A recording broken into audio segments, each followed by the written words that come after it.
Babalik ba tayo sa nakaraan na ibinubugaw ang ating bayan bilang isang sugalan ng mga dayuhan? Nais ba natin bumalik sa landas na umaapaw sa dugo ng mga inosenteng mga bata na inagaw sa kanilang mga anak, mga ina, kinuha sa kanilang mga tahanan at inagaw ang kanilang kinabukasan?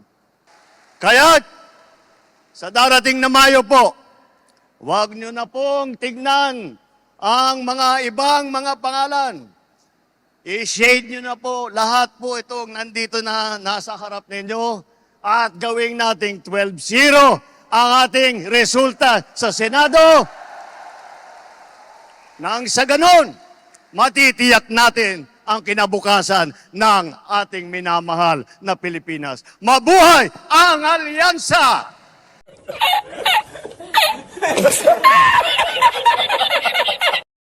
May mga mainit na balita that we want to, of course, clarify lang, no? Unang-una, ayaw naman namin ng away, no? In fact, di ko nga alam bakit sobrang defensive naman ang aking tito, no? Unang-una, syempre, tito ka yan, mahal ka yan, no?